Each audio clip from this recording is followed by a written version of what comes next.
सरकार को सुनना ही पड़ेगा और नहीं सुनेगी तो सरकार ये जब चली जाए। हमारा अधिकार है, कोई भी सरकार हमारी बात अगर नहीं सुनते हैं, ऐसा समय आएगा कि सारे जनता जो बोलेंगे, जो हमारी जो मांग था ये केंद्र सरकार पूरी नहीं किया, उसको जाना पड़ेगा सत्ता से। जो कॉरपोरेट सत्ता है, उस कॉरपोरेट सत्ता को जो बदलने की जो लड़ाई की शुरुआत हुई है वो अंजाम तक पहुंचेगा। क्योंकि ये लड़ाई पार्टी के कुर्सी के लिए लड़ाई नहीं है, ये जो लड़ाई पूरे देश में जो धरना चल रही है, इसे हमें देश बचाओ आंदोलन है। नमस्कार। केंद्र सरकार की नीतियों के खिलाफ झारखंड के सभी विरोधी दल, जो भी केंद्र के विरोधी दल हैं, वो सभी एकजुट हुए हैं। झामुमो, कांग्रेस, वाम दल की सभी पार्टियां जो हैं, मार्क्सिस्ट है, राजद है, सीपीएम है, सभी लोग जमा हुए हैं और ये साझा मंच आप देख रहे हैं, जहां बैठकर ये केंद्र सरकार की नीतियों के खिलाफ एक विरोध जता रहे हैं। विशाल धरना प्रदर्शन हो रहा है राजभवन के सामने, जहां तमाम दलों के नेता पहुंचे हैं और अपनी बात रख रहे हैं।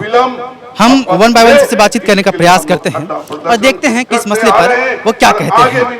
सर, लगातार प्रदर्शन चल रहा है, भारत बंद भी रहा है, लेकिन भारत बंद भी किया गया, लेकिन सरकार की तरफ से कोई ऐसा पॉजिटिव रिस्पॉन्स लग नहीं रहा है। लग रहा है कि इन प्रदर्शनों का असर पड़ने वाला है और कृषि कानून वापस हो जाएगा।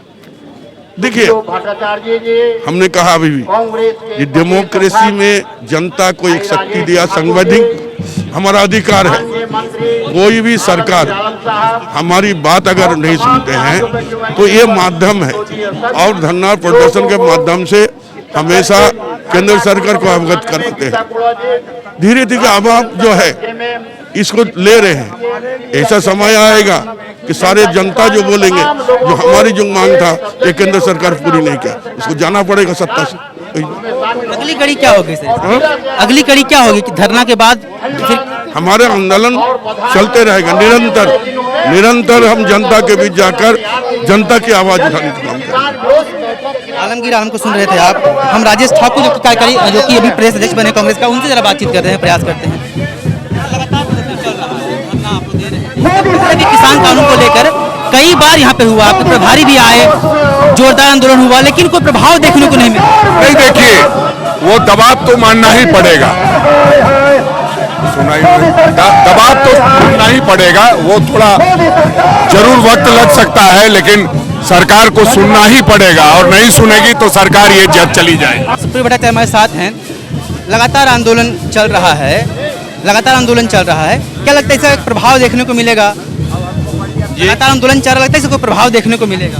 देखिए, अब तो 2024 में जो ये सत्ता है, जो कॉरपोरेट सत्ता है, उस कॉरपोरेट सत्ता को जो बदलने की जो लड़ाई की शुरुआत हुई है वो अंजाम तक पहुंचेगा। ये आंदोलन जो लगातार चल रहे, पहले भारत बंद किया गया, आज जितने भी दल हैं झारखंड के या जो क्षेत्रीय दल भी, सभी को लेकर आप लोग ये आंदोलन कर रहे हैं। अगली कड़ी क्या हो?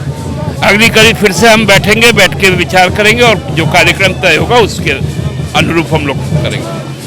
सभी दल जो है वो एक साथ एकजुट होकर ये प्रदर्शन कर रहे हैं, धरना दे रहे हैं। ऐसा है कि केंद्र सरकार की जो जन विरोधी नीतियां हैं, ये धीरे धीरे देश को रसातल की ओर ले जा रही है।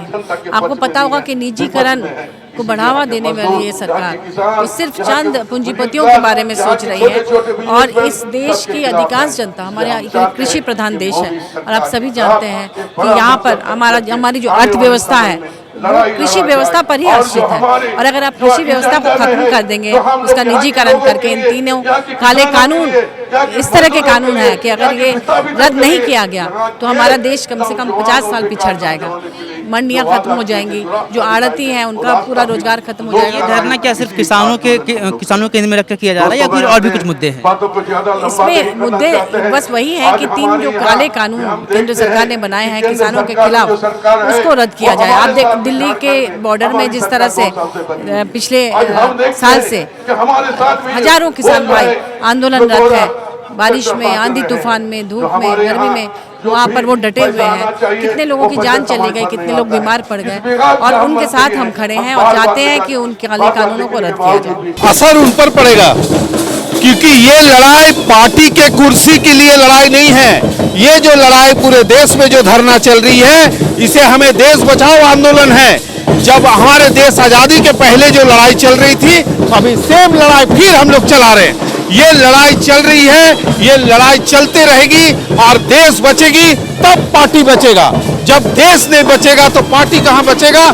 सारे पार्टी एक है, सिर्फ बीजेपी छोड़ के और आजसू छोड़ के झारखंड में सारे पार्टी एक साथ लड़ रहे हैं और हमारी जीत होगी और देश बचेगी। नहीं तो कुछ दिन में जहां हम खड़े हैं, इसके बगल में सीसीएल है, इसको भी बेच देंगे। इसके रोकना है, देश को बचाना है। बीजेपी को छोड़कर यानी कि एनडीए को छोड़कर लगातार जो तमाम पार्टियां हैं झारखंड ही नहीं देश भर की, वो एकजुट हो गई है और एक मंच पर आकर, साझा मंच पर आकर ये विरोध कर रहे हैं उन तमाम नीतियों का जो केंद्र सरकार थोपने का प्रयास कर रही है बाकी लोगों पर। आप देख रहे हैं द फॉलो अप, सहयोगी ऋषभ के साथ में विवेक। नमस्कार। विवेकानंद विद्या मंदिर स्कूल एक CBSE affiliated English medium coed school है। हम शिक्षा के साथ संस्कार देते हैं। thefollowup.in. Like, share, and subscribe. www.thefollowup.in